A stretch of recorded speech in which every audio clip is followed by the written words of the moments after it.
Welcome to V20 TV.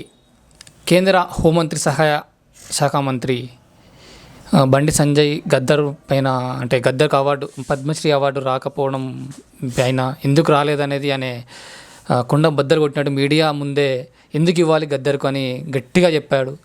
అసలు గద్దర్ మా పార్టీలో ఉన్నటువంటి కార్యకర్తలను చంపిండు, అందుకే ఆయనకు మేము ఇయ్యలేదు అని కరాఖండిగా చెప్పిండు. అయితే మరి గద్దర్ నిజంగానే పద్మశ్రీ అవార్డుకి అనర్హుడా, లేకపోతే అవార్డు కన్నా గొప్పవాడా అనేది విజ్ఞాన దర్శన రమేష్ సార్ గారిని తెలుసుకుందాం. Sir hello sir. హలో అండి. సార్ చెప్పండి సార్, ఇప్పుడు బండి సంజయ్ చేసిన వ్యాఖ్యలు సరైనవేనా? మీ దృష్టిలో మీరు ఏమనుకుంటా ఉన్నారు? అంటే నేనైతే ముందైతే కేంద్ర ప్రభుత్వానికి ఆ గద్దర్కి ఆ అవార్డు ఇవ్వకపోవడం చాలా మంచి పని చేశారు మీరు. అవార్డు ఎందుకంటే గద్దర్ స్థాయిని మీరు అవార్డు ఇచ్చి తగ్గించొద్దు. గద్దర్కి పద్మశ్రీలు ఇవేమీ అవసరం లేదు. వాటికంతటికి మించిన ప్రజాభిమానం అనే అవార్డు ఆయనకి ఉంది. ఆయన ప్రజల కోసం పోట్లాడిన వ్యక్తి. ఆయన ఏ అవార్డులకి మీరిచ్చే ఏ అవార్డులకి సరితూగడు.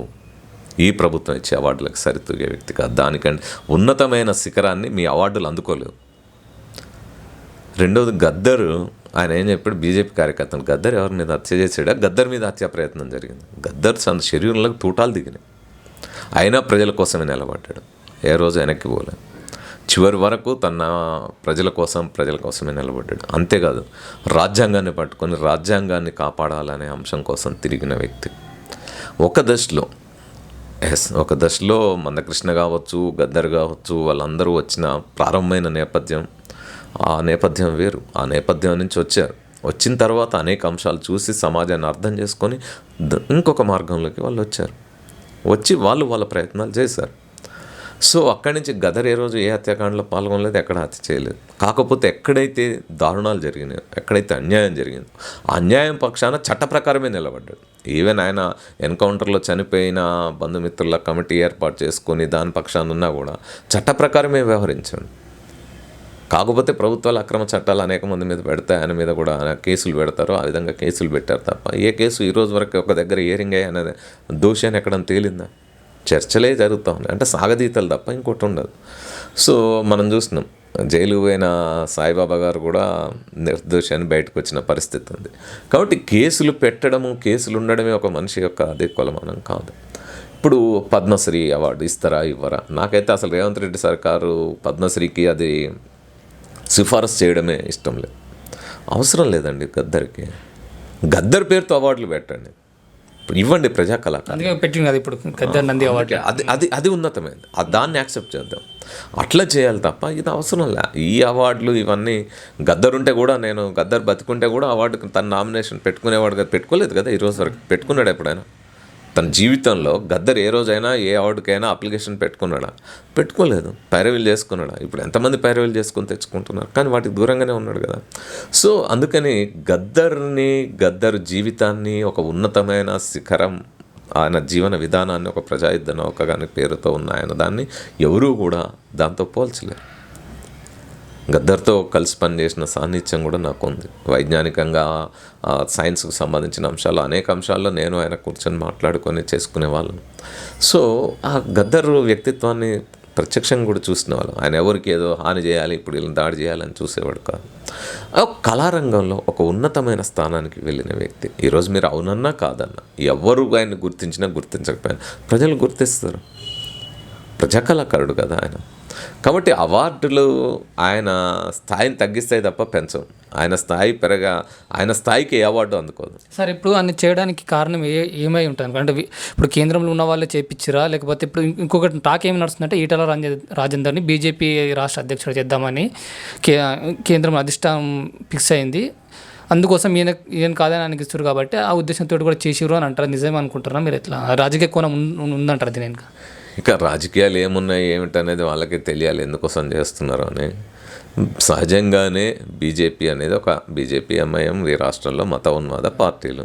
సో మత ఉన్మాద పార్టీలు ప్రజల కోసం ఉంటే నచ్చదు. వాళ్ళకి మత ఉన్మాదం రెచ్చగొట్టే వాళ్ళే వాళ్ళకి బాగా ఉపయోగపడతారు. మత ఉన్మాదం, కుల ఉన్మాదం రెచ్చగొట్టే వాళ్ళే వాళ్ళకి కనపడతారు, లేదా వాళ్ళ ద్వారా ఓట్లు రావాలి.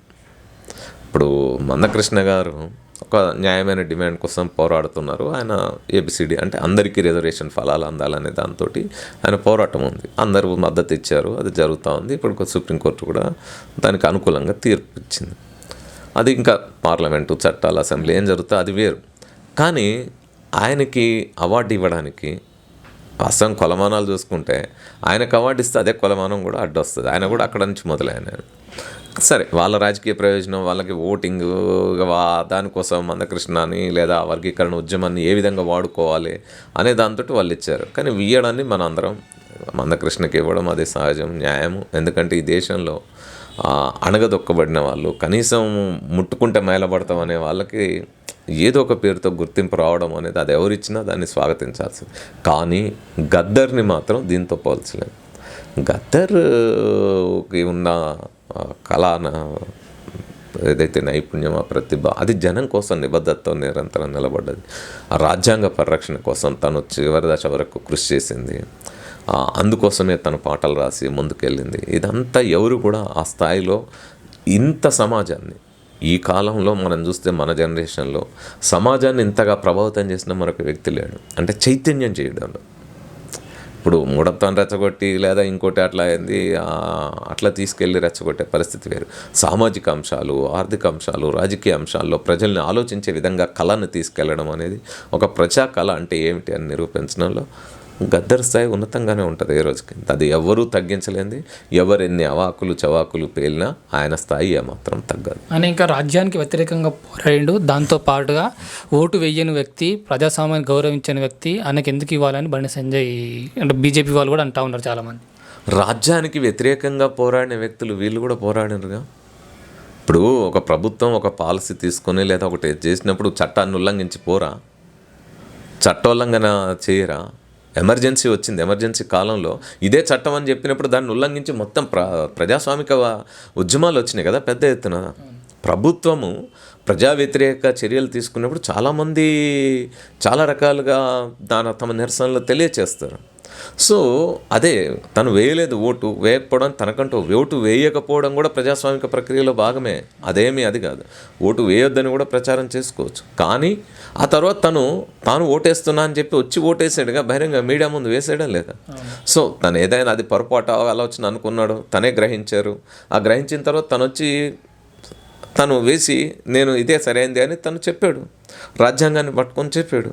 చెప్పిన తర్వాత ఏంటి, ఇప్పుడు మీరు ఏం చెప్పదలుచుకున్నారు? ఇప్పుడు మీరే ఒక ఉదాహరణకి నక్సలైట్స్ని మీరు రండి, మీరు వచ్చి లొంగిపోండి, మళ్ళీ జనజీవన స్రవంతిలో కలవండి అని ప్రభుత్వాలు అంటున్నాయి కదా. వచ్చిన వాళ్ళని కూడా ఈ విధంగానే పాత కలర్ వేసి దాన్ని బ్రాండ్ వేసి చేస్తారా మీరు? అంటే ఎవరు రాకూడదా? అటోళ్ళు అటు ఇటోళ్ళు ఇటు డిమార్కేషన్ అంతే ఉంటుందా? ఈ డిమార్కేషన్ ఎవరికి ఇస్తారు? బండి సంజయ్ గారికి ఇస్తారా, లేకపోతే కేంద్ర ప్రభుత్వంకి ఇస్తుందా, లేకపోతే ఇంకెవరికి ఇస్తారు? ప్రజలకి ఇవ్వాలా? ప్రజలు తేల్చుకుంటారు కదా ఎవరేంటి అనేది. కాబట్టి ఇక్కడ మనం ఎక్కడైనా సరే ఉద్యమాలు ఎందుకు వస్తాయి, ప్రజా ఉద్యమాలు ఎందుకు వస్తాయి? ఇప్పుడు మనం ఇక్కడే చూసినాం, కరెంట్ ఛార్జీలు పెరిగినప్పుడు మరి చట్టానికి వ్యతిరేకంగా అనేక మంది పోరాడినరు, జైళ్ళకు పోయినరు, కాల్పులకు గురైనరు. సో ప్రజా ఉద్యమాలు కొన్నిసార్లు చట్టాన్ని ఉల్లంఘించే పరిస్థితులు కూడా వస్తాయి. ఎందుకంటే ఆ ప్రజలకి అది అంటే ప్రభుత్వం ఒక నష్టం చేసినప్పుడు ఆ తాత్కాలికమైన పరిస్థితుల్లో సామాజిక ఉద్యమాలు ఆ విధంగా వస్తాయి. కాకపోతే వీలైనంత మేరకు వాటిని రాకుండా చూడాలి. ఆ చట్టం ఏంది, రాజ్యాంగం ఏంది, వాటికి అనుగుణంగా ఎలా ఉండాలి ఏమిటనేది చెప్పాలి. కానీ ప్రభుత్వాలు అనివార్యంగా కొంతమందిని తోసినప్పుడు వాళ్ళని తప్పుపట్టలేం కదా మనం. అందుకనే మీరు ఆ కొలమానాలు ఎవరిస్తున్నారు ఏమిటి అనే దాన్ని బట్టి కూడా కొలమానాలు మారుతాయి. నీళ్ళలో మునిగిపోతున్న వాళ్ళ కొలమానం వేరుంటుంది, ఒడ్డున కూర్చున్న వాళ్ళ కొలమానం వేరుంటుంది. సో ఒడ్డున కూర్చొని నీతులు ఎన్నైనా చెప్పచ్చు, నీళ్ళలో మునిగేవాడు అక్కడ పోరాటం చేసి ఎట్లా బయటికి రావాలనేది అక్కడ ఉన్న వాళ్ళకి అర్థమవుతుంది. కాబట్టి ఆ కొలమానంని అక్కడ అరుస్తున్నాడు, ఎందుకు అరుస్తున్నావు అంటే కుదరదు, అరవాలి, పిలవాలి, లేకపోతే అక్కడి నుంచి ఏదన్నా ఒక జంతువు వస్తే లేదా ఏదో ముసలు ఏదో వస్తే దాన్ని నీ వన్యప్రాణి సంరక్షణ చట్టం అక్కడ కుదరదు, నా ప్రాణాన్ని కాపాడుకొని బయటికి రా. సో ఇట్లాంటి అనేక రకాల అంశాలు ఉంటాయి. సో పైన కూర్చొని మనం ఏదైనా చెప్పవచ్చు, అధికారంలోకి వచ్చినాక నువ్వు ఏదైనా చెప్పవచ్చు. కానీ అక్కడ ప్రజల సమస్యలు ఇవన్నీ ఎప్పుడు ఎట్లా ఏమిటనేది నిరంతరం చర్చ. ఇది సార్ ఇంకోటి ఆయన సమర్థిస్తారు, ఆయన ఒక కేంద్ర హోంమంత్రి అంటే సహాయ మంత్రి అయ్యి ఉండి ఇట్లాంటి ఒక పార్టీ గురించి మాట్లాడినట్టే ఉన్నాయి అక్కడ వాక్యాలను చూస్తే. ఇట్లా కరెక్టే అంటారా అట్లా మాట్లాడడం? అంటే ఆయన కేంద్ర హోంమంత్రిగా ఉన్నాడు కదా, అంటే సహాయ మంత్రిగా ఉన్నాడు కదా, అట్లా చేయవచ్చా అలాంటి వాక్యాలు? ఇప్పుడు రాజ్యాంగ స్ఫూర్తిని కాపాడుతామని వచ్చిన వాళ్ళకి అసలు రాజ్యాంగం అర్థమైతే ఇట్లాంటివి రావు. వాళ్ళకి రాజ్యాంగం అర్థం కాలేదు, వాళ్ళకి అర్థమైంది మనువాదం. పెద్దోడి చెప్పులు మోయాలి, కిందోడి మీద నెత్తిన కాలు పెట్టాలి. ఇది వాళ్ళకి అర్థమైన, అంటే డాక్టర్ బాబాసాహెబ్ అంబేద్కర్ మాటల్లో చెప్పాలంటే నిచ్చెన మెట్ల కుల వ్యవస్థలో ఆధిపత్యం, ఏదైతే ఆధిపత్య పెత్తనం ఉందో అది వాళ్ళకి అర్థమైంది. వాళ్ళకి రాజ్యాంగము దీని ప్రకారం మాట్లాడాలా వద్దా, ఇవన్నీ ఉంటాయా లేవా, అవన్నీ ఏం నోటికి ఏదొస్తే అది మాట్లాడాలి. జనంలో ఉద్రేకతలు రెచ్చగొట్టాలి, జనంలో వ్యతిరేకత రెచ్చగొట్టాలి. అది తప్ప ప్రజల్ని చైతన్యం చేసే పని ఏం చేశారు వాళ్ళు? ఎవరన్నా ఏం చేశారు? ఒక చదువు రాని నిరక్షరాస్యత ప్రజానికానికి చదువు చెప్పి ఎట్లా ముందుకు తీసుకెళ్లాలనే ఒక కార్యక్రమం ఉందా వాళ్ళ దగ్గర? ప్రజలందరికీ ఆరోగ్యాన్ని ఎట్లా అందించాలని ఏమన్నా ఉందా? ఆరోగ్యం అందించడంలో ఏ విధమైన చైతన్యం అందించాలా అనేది ఏమైనా కార్యక్రమం ఉందా వాళ్ళ దగ్గర? ప్రజారోగ్య వ్యవస్థలో మనం ఎందుకు ప్రపంచంలో వెనుకబడును? ఆనందమయ జీవితాల ఇండెక్స్లో మనం ఎందుకు వెనుకబడును? మానవాభివృద్ధి సూచికల్లో మనం ఎందుకు వెనుకబడును? వీటిలో నుంచి మనం సమాజాన్ని, మన మనుషుల్ని ముందుకు ఎట్లా తీసుకెళ్ళాలి? ఎక్కడన్నా ఎజెండా ఉందా వాళ్ళ ఎజెండా ప్రజల ఎజెండా కాదు, వాళ్ళ ఎజెండా మతం ఎజెండా. సో వాళ్ళకి రాజ్యాంగము, చట్టాలు, మతం ఇవేమి ఉండవు. వాళ్ళు చెప్పింది వినకపోతే ఎదుటోళ్ళు చట్టాన్ని ఉల్లంఘించినట్టు, రాజ్యాంగాన్ని ఉల్లంఘించినట్టు అనుకునే ఒక స్థితిలో ఉంటారు. ఆ స్థితి నుంచి అలాంటి కామెంట్స్ చేస్తారు. ప్రధానమంత్రి కూడా ఇప్పుడు గద్దర్ చనిపోయిన తర్వాత 10 రోజులకు ఏమో ఇంటికి లేక కూడా పంపించింది కదా సార్. అంటే గద్దర్ని కోల్పోవడం చాలా బాధాకరంగా ఉంది, దిగ్భ్రాంతి కలిగేస్తుంది అని. మరి అప్పుడు కనిపించలేదు అనుకుంటారా మీరు? ఎట్లా ఏం చెప్తారు? అంటే రాజకీయ జిమ్మిక్కులు వీళ్ళకి. ఇప్పుడు వాళ్ళ పార్టీలో, ఈ మత ఉన్మాద పార్టీలో, ఎంఐఎం బీజేపీ పార్టీలో ఉండే అంశం ఏంటంటే ఒకళ్ళు ఒక రకంగా మాట్లాడతారు, ఇంకొకళ్ళు ఇంకో రకంగా మాట్లాడతారు. సో అక్కడికి వచ్చేటప్పటికి గద్దర్ అభిమానులు అటు మోడీని అభిమానించాలి, వ్యతిరేకులు ఇటు బండి సంజయ్ని అభిమానిస్తూ మోడీ కోటేయాలి, అంటే బీజేపీ కోటేయాలి. అట్లా ఓవైసీ ఒకటి మాట్లాడతారు, అక్బరుద్దీన్ ఒకటి మాట్లాడతారు, ఇంకో అక్కడ లోకల్ ఎమ్మెల్యే ఇంకోటి మాట్లాడతారు. అంటే ఈ ద్వంద్వం రకరకాలు. ఇందులో కాదు, రాజ్యాంగంలో కూడా, రాజ్యాంగానికి సంబంధించి మా మనుస్మృతి ఉండాలని ఒక నాయకుడు అంటాడు, లేదు రాజ్యాంగాన్ని కాపాడుతా అని మోదీ అంటాడు. అంబేద్కర్ విషయంలో అమిత్ షా అంబేద్కర్ని అవమానిస్తూ మాట్లాడి ఇంకో అంబేద్కరే మా దేవుడు అని ఇంకొక ఆయన అంటాడు. సో అంటే ఇట్లా పరస్పర విరుద్ధమైన అంశాలు ఆ విధంగా ప్రచారం చేయడం ద్వారా ప్రజల్లో కన్ఫ్యూజన్ క్రియేట్ చేసి ప్రజలు ఆలోచించరు, ప్రజలకు మెదడు లేదు, అట్లా తలా ఒక మాట మాట్లాడేసి వాళ్ళు కేవలం మనకి ఓట్లు వేసే యంత్రాలు, లేదు మూఢత్వంలో ముంచితే అట్లా కొట్టుకుపోయే మూడులు. కాబట్టి మనం ఏ మాట అయినా, ఎవరు ఏ మాట చెప్పినా వింటారు, నమ్ముతారు. నమ్మకాల్లోనే కదా ముంచింది అనే అనుకుంటారు తప్ప ప్రజల్లో కూడా హేతుబద్ధ ఆలోచన ఉంటుంది. ప్రశ్నిస్తారు, ఎప్పుడో దగ్గర వాళ్ళకి సమాధానం చెప్తారనే ఆలోచన లేని తనం నుంచి, ఆ ఉన్మాదం నుంచి ఇలాంటివి వస్తాయి. సో అందుకని ఆ విధమైన కాంట్రడిక్టరీ ఉంటుంది. ఆయన మరి చనిపోగానే ప్రధానమంత్రి ఒక సంతాపాన్ని తెలపడమే కాకుండా గద్దర్ చేసిన సేవలు కొనియాడినాడు. ప్రధానమంత్రి కొనియాడతాడు, అదే మంత్రివర్గంలో ఉండే మంత్రి ఏమో దూషిస్తాడు. అంటే ఈ పరస్పరం. ఇప్పుడు అదే పార్టీ అధికార ప్రతినిధి కూడా, ఆమె కూడా ఏదేదో మాట్లాడుతూ ఉన్నారు. సో ఇవన్నీ కూడా అంటే ఒక వ్యక్తి, అందుకే నేను అన్నది మీ కొలమానాలు ఏమిటనేది చాలా ముఖ్యమైన అంశం. కాబట్టి గద్దర్ గురించిన ప్రజలకు ఉండే కొలమానాలు వేరు. ఆ ప్రజా కొలమానాలు ఆయన జీవితంలో ప్రజల అభిమానం అర్థమైంది, వాళ్ళే చూపెట్టారు. అదే జీవితంలో చనిపోయిన తర్వాత కూడా, బతికున్నప్పుడేగా చనిపోయిన తర్వాత కూడా ఆయన పట్ల ఎంత అభిమానం ఉందనేది ఆ రోజు ఆ మరణించినప్పుడు చూసినాం. సో ఎవరు పిలవకుండానే ఎంతమంది వచ్చారు, ఎట్లా వచ్చారు అనేది. సో గద్దర్ని సంబంధించిన అంశాల్లో నాకు భిన్నాభిప్రాయాలు ఉండొచ్చు. గద్దర్తోనే నేను నేరుగా అనేక భిన్నాభిప్రాయాలు మాట్లాడుకున్నాను. ప్రజాస్వామిక ప్రక్రియలో అందరూ ఒకే రకం, నేనే ఒక ఉదయం ఆలోచించినట్టు మధ్యాహ్నం ఆలోచించకపోవచ్చు. నా ఆలోచనలు కూడా భిన్నాభిప్రాయం ఉండొచ్చు. భిన్నాభిప్రాయాల్ని సహించే ఒక సహనపూరితమైన వాతావరణం అనేది సమాజంలో అవసరం. అది లేనప్పుడు ఇట్లాంటివి వస్తాయి. Thank you sir.